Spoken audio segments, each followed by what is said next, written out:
para hablar de La otros. bandera no es de todos, ¿o cómo? La bandera no es de todos, es de unos cuantos. Entonces, de veras, y aquí simplemente hago una frase, ¿de verdad se puede comparar la izquierda de Boric con la izquierda de Sheinbaum y el obradorismo? No, perdón, Carmen, no tiene ninguna relación. No tiene ninguna relación. Y no la tiene porque en un lado estás hablando de un hombre de izquierda democrática, de un hombre con un extraordinario amor por su país y por la gente de su país, por toda la gente de su país. Y por el otro lado, tienes un grupo en el poder que se pretende dueño del país y que pretende la no existencia de sus adversarios. Y que les niega incluso la palabra a sus adversarios. Que les niega incluso el diálogo a sus adversarios.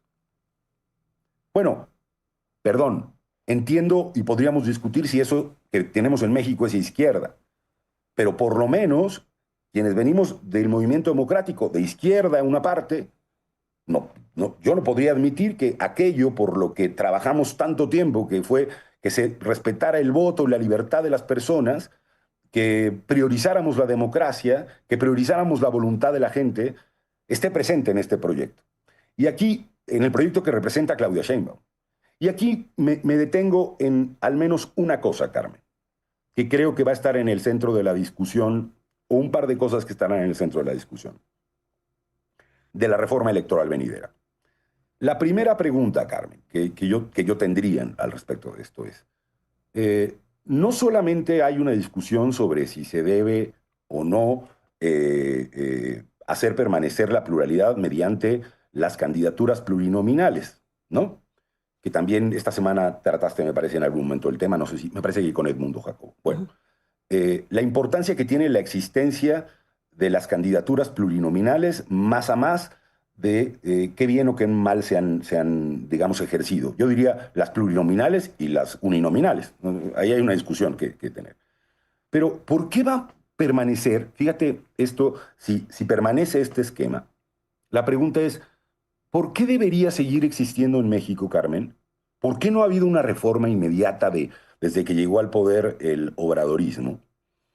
Una reforma para acabar con que se permita el 8% de sobrerepresentación proporcional en el país, Carmen.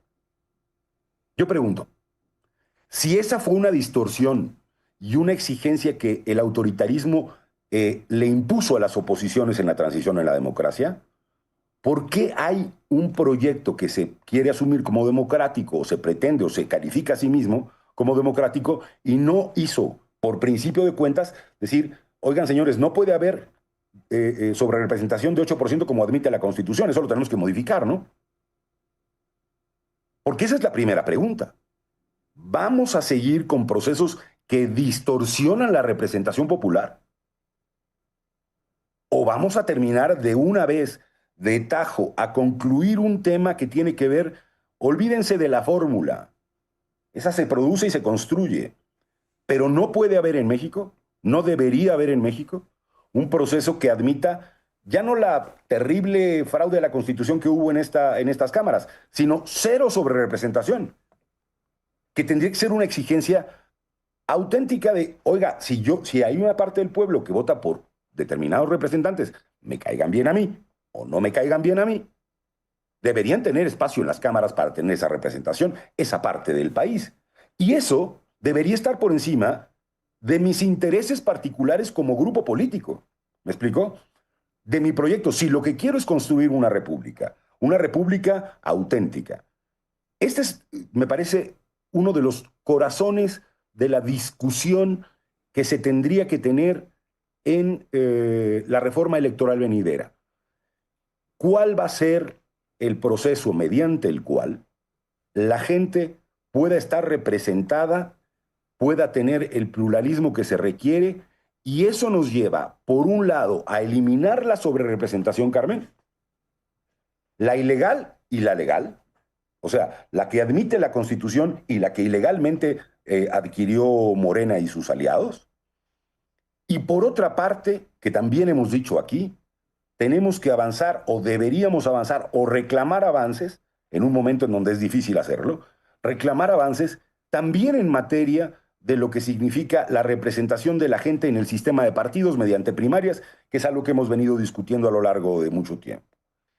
Y el tercer capítulo, en mi opinión, fundamental, con el que vamos a arrancar el año venidero de manera muy importante en la reforma electoral, es el que tiene que ver con la gran discusión de cómo hacemos condiciones para que haya una elección equitativa. Y eso significa discutir, por un lado, cómo vamos a impedir que el gobierno, el crimen organizado, las barredoras, Carmen, las CATEMs, que ahora conocemos, y todo el grupo, digamos, de intereses que están, no se vuelvan los grandes electores.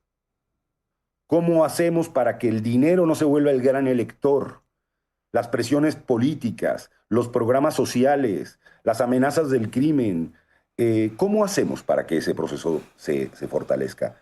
¿Cómo fortalecemos la representación auténtica del pueblo en esa lógica, pero también cómo privilegiamos que el voto de las personas no nada más se cuente, que esto es elemento fundamental, sino que se ejerza en el marco de las libertades que requiere un voto libre, auténticamente libre, informado, sin presiones, etc. Veía la elección de Chile, Carmen, esta semana, veía las reacciones del presidente Boric, veía el encuentro que tuvieron al día siguiente el presidente electo y el presidente saliente, veía el ambiente político y me dio eso que se llama envidia de la buena, ¿no? De estar en un país en donde las diferencias también se celebren en el marco de diálogos y de tradiciones republicanas que deberíamos producir y no permitirnos, entre otras cosas, este mundo, este camino, en donde incluso la presidenta de pronto en sus comentarios diría, no, no estamos dispuestos de ninguna manera, de ninguna forma, a que regrese la alternancia en México mediante procesos auténticamente democráticos y libres en las elecciones constitucionales. Ese te lo adelanto. No lo dijo Carmen, así, tan tema. así como estás diciendo. No, No dijo que no estaba, no. a ver, no No dijo que esperaba estaba, que hubiera- no dijo que que no no estaba pasara dispuesto a eso la en México. alternancia, dijo que no va a pasar en México lo que pasó en Chile. Es decir, que ¿Qué llegue pasó un en Chile, gobierno de ultraderecha para efectos prácticos. ¿Pero qué pasó en Chile? Hubo alternancia. Alternancia. Pero esa alternancia.